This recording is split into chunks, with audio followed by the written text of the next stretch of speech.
All right, folks, listen up because I need you to picture something with me real quick. You know that feeling when you walk into a house and it's a total fixer-upper, paint peeling, carpet from 1974, and everybody else walking through says, tear it down.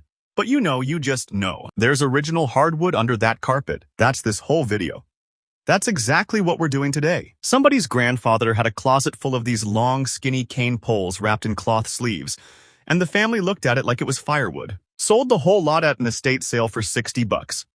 The guy who bought it flipped one single rod, for $1,800 2 months later. Folks, that's not a fluke. That is the market right now. There are 10 vintage bamboo fly rods that collectors are quietly, and I mean quietly, hunting for in 2026. These things are not flashy. They don't sparkle. Half of them look like a stick you'd use to prop open a garden gate. But I'm telling you, some of these rods are appreciating faster than actual real estate. And I sell real estate for a living. So trust me, I know appreciation when I see it. Before you let anybody in your family put a bamboo rod in a garage sale pile, before you let a clean-out crew haul off Grandpa's old fishing closet, you watch this whole video first. Drop a comment below if you've got old rods sitting in a closet somewhere. Cloth sleeve, aluminum tube, doesn't matter. I will gladly take a look and tell you what you're sitting on. Let's get into it. Number 10.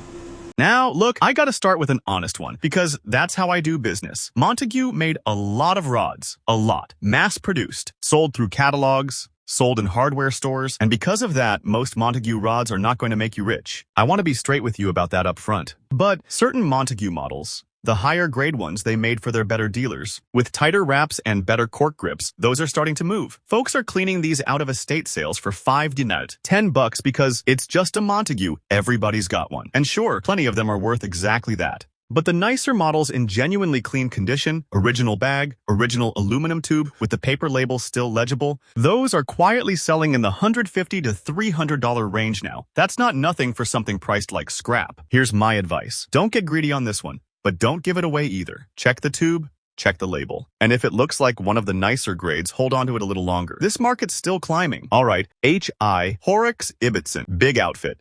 Another one that made a ton of rods over the years. Same story as Montague in a lot of ways.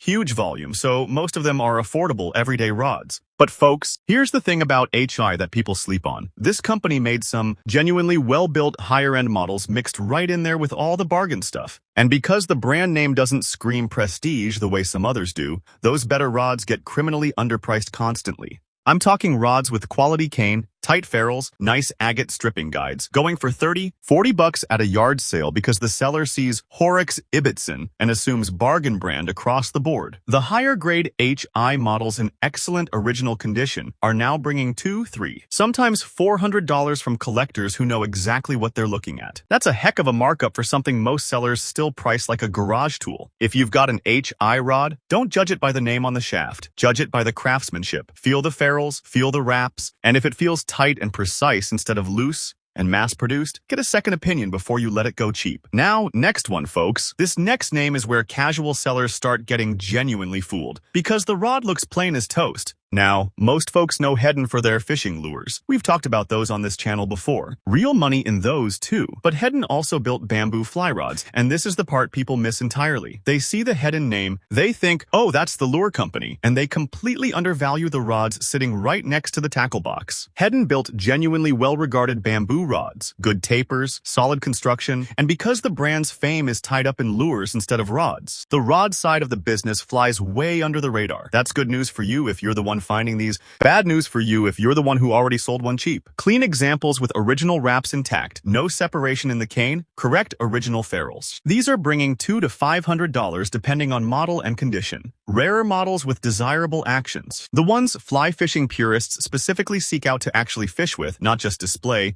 can go even higher than that. Here's my tip for this one specifically. Flex it gently. Real cane has a certain feel, a certain give, totally different from a modern graphite rod. If it feels alive in your hand, if it's got that warm, slightly heavy, slightly bouncy feel, don't price it like a decoration. Price it like the tool it actually is. Alright, moving on, because the next one on this list is a name serious collectors say with actual reverence. Now we're stepping up into a different league here, folks. Granger Rods, out of Denver, Colorado. These were built by people who genuinely cared about performance, not just churning out volume. The Granger Special and Champion models in particular have real weight in the collector world. Here's what I want you to understand about why these matter. Granger rods were built with an eye toward actual fishing performance, the taper, the action, the way the rod loads and releases, not just built to look nice sitting in a display case. Working fly fishermen who fish vintage cane specifically seek these out because they still perform beautifully today, generations after they were made. That's rare. Most old sporting goods, you keep them for nostalgia. These, people keep because they still flat out work. Clean Granger Specials in excellent original condition are regularly bringing $400 to $800 IRAs, and exceptional examples with original bag, tube, and paperwork have gone well beyond that at specialty auctions. Folks, if you find a rod stamped Granger, do not, and I repeat, do not let this one slip through your fingers cheap. This is a name where a little bit of homework before you sell pays off enormously.